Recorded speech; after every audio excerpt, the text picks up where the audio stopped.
Hello and welcome to Paul on Politics. Now it's been back to school week for children across the country, and more than 100 girls starting at one secondary school in Kent have created a small piece of history. They have stepped into the classrooms of the first new grammar school to have been built in decades, and it has stirred up passions on both sides of the selection debate. Also stirring up passions has been the debate over the first pivotal piece of Brexit legislation at Parliament. With us on the sofa to talk about these issues and others are Andrew Bowles, the Conservative leader of Swale Council and also a county councillor, and Rob Bird, the Lib Dem leader of the opposition group at County Hall. Thanks to both of them for joining us. First, when is a school not a school but an annex? Louisa Britton reports on a new grammar school for Kent. This new grammar school annex officially opened to more than 100 pupils today in Sevenoaks. The satellite site's attached to the Wealds of Kent Girls' Grammar School in Tunbridge and is the first of its kind to be built for more than 50 years in England. It's controversial as new grammar schools aren't allowed, but as both sites operate as one school and pupils in the annex will visit the Tunbridge site at least once every 2 weeks, the government has allowed the project to go ahead. We've worked very closely together as a staff and with governors, and there are three things that we've basically aimed to achieve, and I think we've got those in place. Firstly, to offer high quality teaching and learning. Secondly, to offer a curriculum which they will all experience, including enrichment activities. And thirdly, every other Thursday the year groups will be together on the main site doing ordinary lessons, meeting older students. The build, which can accommodate more than 400 children, started last year after a lengthy campaign by parents in Sevenoaks. It cost almost £20 million and has been funded by Kent County Council. It's been a long project. It goes back at least 5 years, in some ways more. And now we have an extra addition to the education offer for girls in Sevenoaks. It's a very important development and we're delighted. We think it's very important that there's a wide range of education provision offered for young people in Sevenoaks. It's always been a ridiculous anomaly that a part of Kent which has a lot of young people who pass the Kent test has never had grammar provision within it. There's a need for that. There is actually a need also for ensuring that we have more secondary provision of all kinds, including grammar, in this part of the county. The annex will only be able to accept girls, despite the original campaign being based around a shortage of places for boys in the area. Originally, the county wanted girls and boys, and we put in a bid for girls and boys, but that was turned down by the Secretary of State on the basis that it had to be the same school, and at Tunbridge were girls only. So we resubmitted on the basis of a girls' school, and here we are. Although there were originally questions about the legality of the scheme, the government gave the project the green light in 2015. But the annex has still caused controversy as it's more than 10 miles away from its main grammar school base, and critics have seen the build as a way of getting round the ban on new grammars being built. This is Louisa Britton for KMTV. Andrew Bowles, we know you're an enthusiastic supporter of grammar schools, but this looks to, in all intents and purposes, like expansion by stealth. Good evening, Paul. I wouldn't accept it in quite those terms, but you're totally right. I am a great supporter of grammar schools, having been a product of a Kent grammar school myself. But I wouldn't call it expansion by stealth. At the end of the day, it's intrinsically part of the same school. It has the same head teacher and effectively the same curriculum. But we've heard, haven't we, that the girls attending the school will go to the main Weald of Kent Girls' Grammar Schools like once a fortnight. That doesn't sound like integration into a single school. I don't think one would want to move the pupils to and fro too often, as only when it's absolutely necessary. At the end of the day, I think we're in danger, and I know it interests the press and it interests politicians. Well, it interests parents as well. Yeah, it does, and that's the point I was coming to, Paul. I think parents actually want the appropriate education for their children. Whether it's a new grammar school, an extension of another grammar school, I don't think the majority of parents and the majority of pupils are actually too worked up about that. They want the right education which is appropriate for their children. Rob Bird, this is, simply an answer to a demand for places where there are no places. It makes sense because it stops children having to travel long distances. What's your argument against it?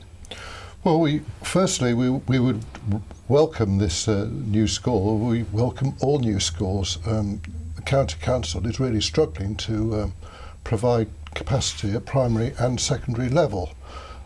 You quite rightly mentioned transport, and transport has been one of the big issues and one of the main constraints on selective education. It has been very difficult for deprived and other poorer families to get their children to a good local school. Well, it sounds like you're accepting Andrew's argument here. We live in Kent. We have a selective system in Kent. So in that sense, we do accept grammar schools. If we had not got grammar schools in Kent, we would not advocate the introduction of grammar schools. Now, Andrew, you sat on a committee of inquiry examining this very important issue about social mobility and the lack of social mobility in Kent. I did indeed. And you made 16 recommendations about how poorer, brighter pupils might access grammar schools. How many of those 16 recommendations have been fully implemented? None of them have been fully implemented yet, and we will certainly, the committee will re-meet at some time in the future. And if they haven't been, we will be readdressing that situation. I mean, do you think it's acceptable? You published your findings in June 2016 on May, and a year has gone and nothing's been done by the sound of it. I think we're getting very close to the point that we need to ask some hard questions. Can I come in here? Yeah. I mean, I was quite shocked to read this morning that only 1 to 2% of the pupils going to this new annex are from deprived backgrounds. Well, that is an appalling statistic. We're talking about 1 or 2 girls. That sounds like a continuation of the problem that has been identified, that exactly there are too many. Reason that we set up the committee. There are too few children from poorer backgrounds accessing grammar school education in Kent. And we, as an education authority, we need to address that. And we need the support of the education establishment. We need all schools, all head teachers to actually identify those pupils who could benefit and to help them and assist them in obtaining that status. And go on, Rob. Well, I was going to say, unfortunately, far too many schools do not develop the aspirations. We have a selective system in Kent, but it does not work in all schools. And there are some primary schools, Andrew knows some, he's visited some, where the teaching staff do not treat selective education seriously, do not encourage children to push themselves and develop aspirations. I mean, isn't the failure to implement these recommendations effectively a reflection of the fact you've got no control over academies and what they do, and a lot of grammar schools are now academies? And not only that, but a lot of primary schools are now academies. I'm a trustee of one myself. But I think we will get there. As far as the actual comments that Rob's made, that's something we can actually agree on. I think it is totally wrong, for whatever reason, it may be political beliefs or anything else, that some head teachers may influence their schools not to work within the system Kent has got. If they don't want the system that pertains in the county where they choose to teach, then go and teach somewhere else. I mean, quick answer to this, Rob. Is it transport one of the key issues? Transport's one of the key issues, but not the only key issue. It is aspirational motivation, which is clearly important. I mean, Kent is, in a way, blessed with grammar schools. And they are. Hang on. There is a but. We are blessed with grammar schools. They are, for the most part, high performing. But the corollary is that we have some underperforming schools, which mean that if you look at Kent, throughout Kent, the attainment gap is much wider than it should be, and than it is elsewhere in the country. Okay, well, we'll have to move on from that discussion, and I'm sure the debate's going to continue. Now. A leaked report this week set out how the government intends to manage migration after Brexit, and it has suggested strict 2-year time limits for low-skilled migrant workers. While this may be popular with hardline Brexiteers, could it impact adversely on Kent's all-important rural economy?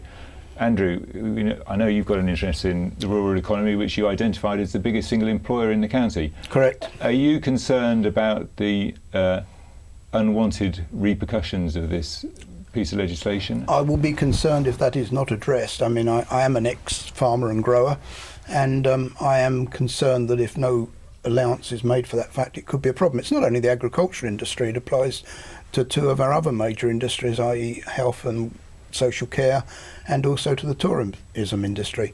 But I don't think that we should turn our back on a policy which is clearly supported by the majority of the people of this country. We just need to get it right. Rob? as a Lib Dem, you prefer none of this to be happening at all, but people do want to see some proper controls on. Well, clearly supported. It was marginally supported, but we've had the referendum and we accept that. But we have got to recognise the consequences. What do we mean by low-skilled workers? If we are going to include care workers in that, then we have problems, because we rely heavily on care workers. We were discussing it, Andrew and I, earlier today. We were indeed.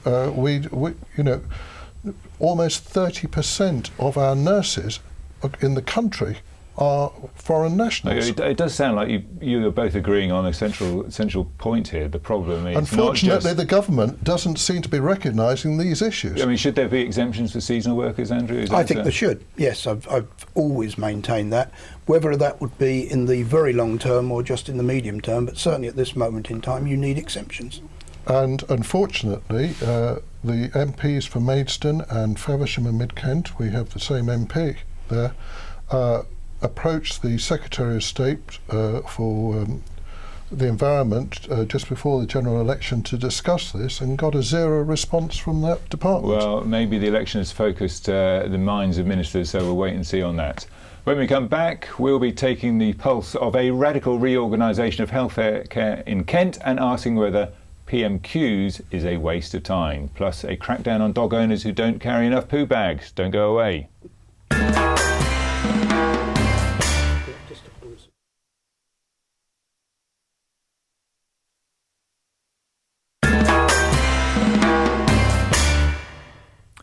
Welcome back to Paul on Politics live on KMTV. Now it's being called the most radical reorganisation of the NHS in decades. Critics say, however, it's a cover for further cuts. So what is the current condition of Kent's Sustainable Transformation Programme?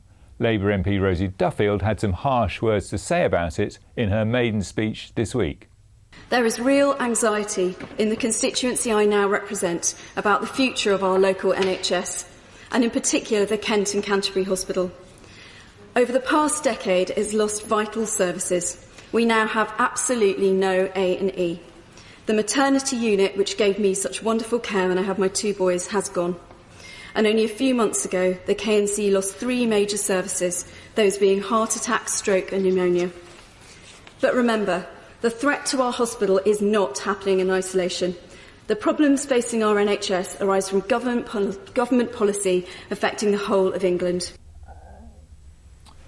Well, Rob Bird, if anyone can understand these plans, it sounds a bit like the health service is undergoing a turf war in Kent. Is that your reading of the reorganisation? I wouldn't call it a turf war, but the situation is very confused. It's a major reorganisation. I think we all recognise that it has to take place, and there will be, organisationally, there will be winners and losers. But there are some fundamental issues which have not yet been addressed. Okay, name a fundamental issue which has been... Staffing. I mean, we're talking about more and more care in the community, but we already have shortages of GPs, we have shortages of community nurses, district nurses and the like, and these could get worse with Brexit. But those shortages mean more recruitment, and we have the ageing population in Kent. Absolutely. It's going to add to the NHS bill, and this reorganisation is designed to, in part, to curb the NHS bill. Yes, and there are some inconsistencies in the programme. They talk very sensibly about improving preventative measures, and yet we are cutting the public health budget in Kent by 2% per annum, even though we have inflation and demographic pressures adding a further 5% to our costs. Andrew, you were amongst the critics when the draft plan emerged, and the County Council discussed it. You gave a withering assessment of the draft document. Are you satisfied in any of the progress that is made? No, far from it, and it makes a nice change not only to be able to agree with my colleague here, but to agree with my neighbouring MP for Canterbury. I mean, we've been here before, haven't we? We've heard of, you say this is the most radical change for however long, but in fact we seem to get a totally radical change every time we get a new Secretary of State. Isn't that the problem with the NHS? It's Totally. too much interference. But there is an inherent weakness in the NHS which we all recognised long ago, in that we are fire brigade treating. We're treating the effect, not the cause. And as an non-executive director in a primary trust, I think everyone would agree, or at least I hope everyone would agree, apart from perhaps some of the Royal Colleges, that we need to focus resources on the primary sector and treat people closer to the home. But you cannot take away resource from the acute hospitals before you've got the replacement services in place. Do you think there's a case for putting this on hold until there's been a proper analysis of these? I think there's a case for a very severe scrutiny on how far we are down that line, because certainly people will point, I don't like to mention individual cases and samples, but Estuary View at Whitstable, everyone, and I've used it myself, it's only 4 miles away from my home, everyone says what a good facility it is, but we're not going to create an Estuary View situation in every town in 5 minutes. Last word for Rob, is this a time for pause on this and perhaps a rethink? Certainly.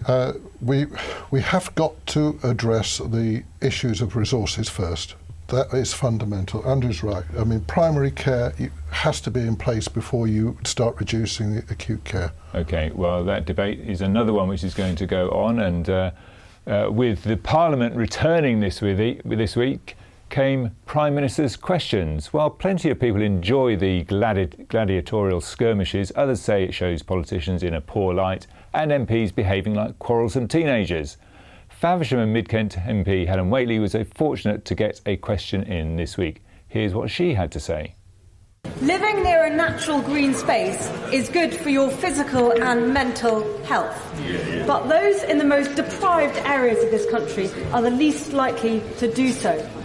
My right honourable friend is committed to reducing inequality and improving mental health. Can I ask her to read the new report published by the Conservative Environment Network, masterminded by my honourable friend, the member for Taunton Dean, and ask her to take on board its recommendation to consider the environment across government policy? Well, Andrew, Helen Whately there is obviously raising a serious issue about mental health, but correct. It was a very friendly question, and you know, when MPs stand up and ask the Prime Minister to visit their constituency or welcome this and that, people actually go, groan heavily, don't they?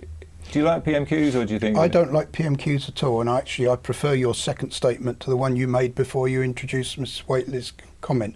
I don't think people really do enjoy Prime Minister's questions. I think it shows the worst example of our Parliament in operation. So what would be the alternative for you? I think either you broadcast all of Parliament so you actually see the select committees and where the real work's being done, or you end Prime Minister's questions. I don't think it adds anything to the national debate. Now, unfortunately for your party, Rob, you don't get much of a say in PMQs at the moment, so, you know... We don't, and actually, when one of our MPs was asking a question on Wednesday this week, she was jeered, and I think it was hardly heard on the television broadcast, which doesn't help anybody. But I mean, Andrew makes the point that it does show politicians in poor light, but others see this as kind of the naked kind of blood battle of politics. You know. But the point is that, Paul, that she was asking a genuine question of interest to everybody. It was about the provision of childcare. Good idea, you know, where we in the coalition and subsequent have supported the government in terms of provision of childcare, but there are problems in getting sufficient childcare at affordable rates. And Andrew, do you think there should be a ban on MPs standing up and saying, will the Prime Minister welcome this or welcome that, or will they I wouldn't go for a visit draconian ban. I would actually try either to show more of what's happening in Parliament or stop PMQs altogether, because I don't think it shows in any way a realistic view of how politics in this country works at either national or local level. OK, well, that's PMQs for you. Here's an issue of some great importance to dog owners in Kent, because they face fines if they don't have 2 poo bags on them when walking their dogs. You'll be hit with an £80 fine if you don't have the bags on you when asked by, wait for it, traffic wardens. Cameron Tucker's been to Whitstable to see what dog owners make of the move. Dog owners in East Kent will have to pick up an £80 fine if they're caught carrying less than 2 bags for cleaning up their pet's waste. The crackdown is being enforced by Canterbury Council, who've been under pressure after failing to fine a single offender of dog fouling in the past 2 years. Providing enough disposal facilities and enforcing this legislation will be the challenges facing the council. There's also been concerns already raised from some corners, including Charity Dogs Trust, who said the law would punish the masses for the actions of a few. Speaking about the new law, council spokesman Leo Whitlock says, "The difficulty has been the need to catch perpetrators in the act, but we hope we have found a solution." Andrew, I know you're a dog owner. Correct. You're also the leader of a district council. Have you got any similar plans to the ones that Canterbury's introduced, and what do you think of them? I think they are possibly slightly draconian. I think it's right that everyone should poop and scoop, and as a responsible dog owner, I'm in my business suit today that I've been wearing at County Hall all day, but if I was wearing any other casual or whatever pair of trousers, I would have poo bags in my pocket at this moment because I wouldn't leave the house without them. It does seem rather draconian, doesn't it? I think it does. I mean, I think you should be trying to catch the people who flout the law rather than people who you think are unprepared.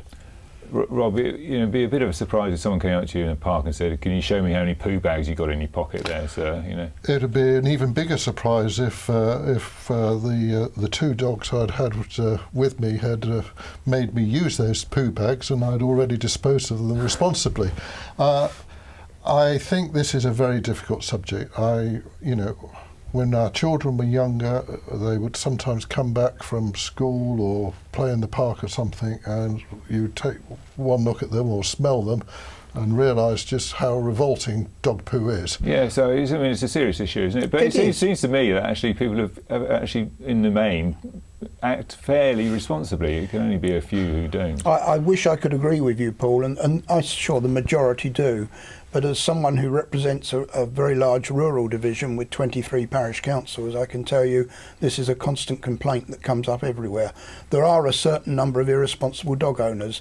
Whether stopping people on the streets to check how many poo bags they've got in their pockets is going to make any difference to the irresponsible minority, I'm not sure. Perhaps they should take a lesson from those who get speeding tickets and are on traffic awareness courses. Have dog poo awareness courses for transgressions like this.